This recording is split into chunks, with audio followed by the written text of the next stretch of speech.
తాకట్లో ఉన్న మీ బంగారాన్ని విడిపించి ఆ రోజు ఆన్లైన్ రేటుకి కొంటాం. Sharma gold company. అంటే రాబోయే రోజుల్లో కూడా తప్పకుండా కన్వేర్ అభివృద్ధికి సహకరిస్తాం, నిధులు తీసుకొస్తాం. కార్పొరేటర్లు అందరం పోయి మా గౌరవ కార్పొరేటర్లు మేయర్ గారి నేతృత్వంలో, మా డిప్యూటీ మేయర్ గారి నేతృత్వంలో అందరం పోయి కేంద్ర మంత్రులను కలుస్తాం, రాష్ట్ర ప్రభుత్వాన్ని కలుస్తాం. అందరూ కూడా కలిసి నిధులు ఇవ్వాల్సిన అవసరం ఉంది.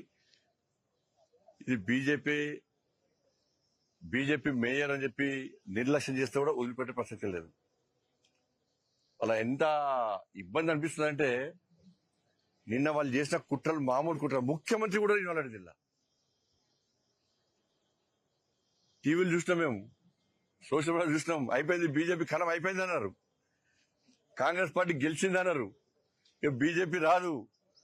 కొంతమంది ఖేల్ ఖతం, దుకాన్ బంద్, బీజేపీ ఖతం, ఇక రకరకాలుగా ప్రచారం చేశారు. కానీ ఎక్కడ మేము పట్టించుకోలే. మాకు ప్రజాస్వామ్య నమ్మకం ఉంది. మా తల్లి మహాశక్తి, మా తల్లి మీద విశ్వాసం ఉంది. ఇంత మేము సాధించామంటే నేను నమ్ముకున్న ఆ మహాశక్తి అమ్మవారి యొక్క ఆశీర్వాదం, ఆ తల్లి యొక్క కరుణ కటాక్షాలు. ఇలా వేములవాడ రాజన్న ఆశీర్వాదం గాని, కొండగట్టు అంజన ఆశీర్వాదం గాని, పాత బస్తీ భాగ్యలక్ష్మి తల్లి అనుగ్రహం గాని, వాళ్ళని నమ్మినం. వాళ్ళ ఆశీర్వాదంతో ప్రజల ఓట్లు పొందినాం. ప్రజల ఆశీర్వాదం మాకుంది, మా గౌరవ కార్పొరేటర్లకు అందరికీ ఉంది. ఇంత మెజార్టీగా మేము గెలుస్తాం. కానీ దీన్ని కాంగ్రెస్, బీఆర్ఎస్, ఎంఐఎం పార్టీలు ఎందుకు గుర్తించలేకపోయినాయి? అన్ని పార్టీలు కలవడానికి కారణం ఏదో ఉండాలి. స్పష్టం చేయాల్సిన అవసరం ఉంది. మీరు అందరు కలిసి మీరు సాధించింది ఏంది? బయటికి వచ్చి ఊకదంపుడు ఉపన్యాసాలు ఇచ్చి ప్రజాస్వామ్యాన్ని కాపాడాలి, రాజ్యాంగాన్ని చేతిలో పట్టుకొని తిరిగే కాంగ్రెస్ పార్టీ పార్లమెంటు వేదిక గాని, బహిరంగ సభల్లో రాజ్యాంగ బుక్కును పట్టుకొని తిరిగే కాంగ్రెస్ పార్టీ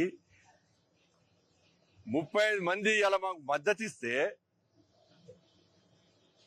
బలవంతంగా ఎత్తుకపోయి కుట్రలు చేసి ఫామ్ హౌస్ లో వేదికగా, హోటల్లో వేదికగా మీరు అందరు కలిసి కుట్రలు చేయడానికి కారణం మీద ఒక కారణం చెప్పండి. మీరు ఎవరి మీద కోపం మీకు? మీరు గెలిచింది 14 సీట్లు. ఈ బడబాయి చోటబాయి గెలిచింది 3 సీట్లు.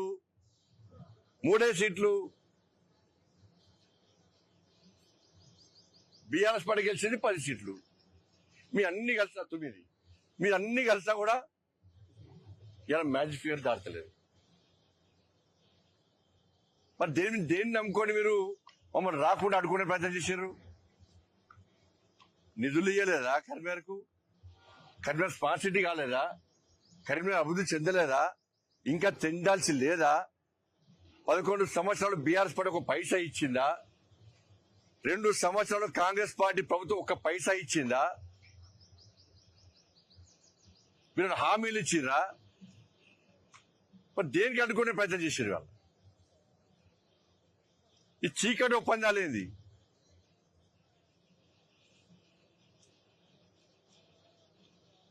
ఏం కారణం లేదు. బీజేపీ రావద్దు. ఇప్పుడు ఆట మొదలైంది. ఇప్పుడు ఆట మీరు స్టార్ట్ చేశారు.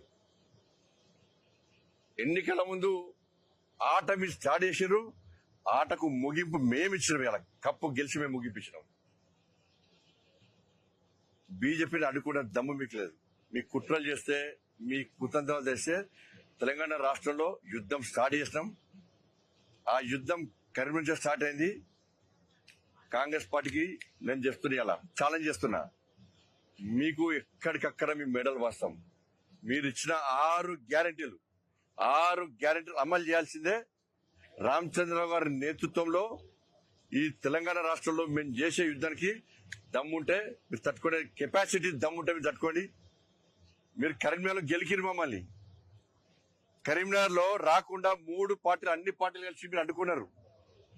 మీరు అందరూ ఒక్కటైన విషయం స్పష్టమైంది. ఇప్పుడు స్టార్ట్ అయింది ఆట, ఇక మళ్ళా కొత్త ఆట మళ్ళీ స్టార్ట్ అయింది. ఇస్తాం, దాన్ని కూడా పక్కా ఇస్తాం మేము, పక్కా ముగింపు ఇస్తాం మేము. మిమ్మల్ని వదిలిపెట్టే ప్రసక్తి లేదు. మేము ఏదో రెచ్చిపోయి చెప్తున్నాం. నిన్న మీరు చేసే కుట్రను చూసి బాధపడి మేము ఎక్కడ భయపడలే. కాంగ్రెస్ వాళ్ళు, బీఆర్ఎస్ వాళ్ళు, ఎంఏ పార్టీలు చూసి నవ్వుకున్నాం మేము. మా క్యాంపులో అందరం నవ్వుకున్నాం మేము. వీళ్ళు గింత పిచ్చోళ్ళ 40 సంవత్సరాలు, ఇన్ని సంవత్సరాలు దేశాన్ని పాలించిన కాంగ్రెస్ పార్టీ ఏం ప్లాన్ లేకుండా, అవగాహన లేకుండా ఎట్లా వస్తుంది అనుకున్నారు? బయట పోతే బీఆర్ఎస్ పార్టీ, కాంగ్రెస్ పార్టీ వేరంటారు. కానీ బీఆర్ఎస్ పార్టీ కార్పొరేటర్కు నేను అభినందన తెలుపుతున్నా. నాయకులందరూ ఒకటేరు, నాయకులందరూ ఒకటై బీజేపీని అడుగునే ప్రయత్నం చేశారు. కానీ బీఆర్ఎస్ పార్టీ కార్పొరేటర్ కొంతమంది ప్రసక్తే లేదు. భారతీయ జనతా పార్టీ 30 సీట్లు గెలిచింది. వాళ్ళకు స్వతంత్ర అభ్యర్థులు వారికి మద్దతు ఇస్తున్నారు. వాళ్ళకు 35 సీట్లు ఆల్రెడీ మ్యాజిక్ ఫేర్ వచ్చేసింది. ప్రజలు చురుగానే చూస్తారు. కరీంనగర్ లో భారతీయ జనతా పార్టీకి ప్రజల ఆశీర్వాదం ఉంది. మనం ఈ కుట్రలు చేయొద్దు అని చెప్పి బీఆర్ఎస్ పార్టీ కార్పొరేటర్లు ఇవాళ అడ్డుకున్న విషయం వాస్తవం. బుద్ధుండాల కాంగ్రెస్ పార్టీ, బీఆర్ఎస్ పార్టీ నాయకులు సిగ్గుండాలి మీకు. గిదా మీ కుట్రలు మీది? బయటకు వచ్చి నీతులు వాడతారు మీరు.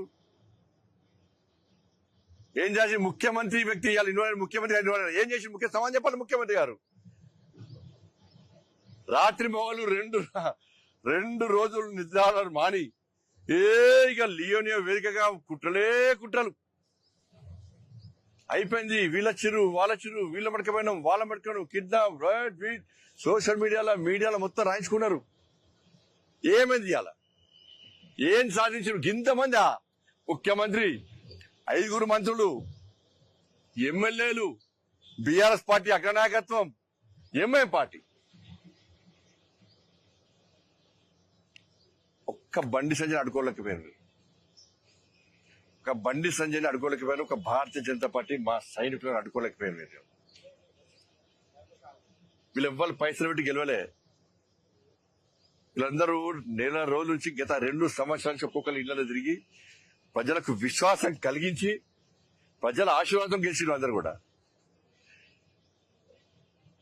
చెప్పాలా ముఖ్యమంత్రి గారు చెప్పాలి. ఏం సాధించారు ముఖ్యమంత్రి గారు చెప్పాలి. ఇవాళ చెప్పుడు కన్వీనర్కి ఎన్ని నిధులు ఇచ్చారు మీరు? ఇలా నిధులు ఇయ్యారా? ప్రజలు మీరు ఆశీర్వాదం గెలిచిన అడ్డుకుంటారా?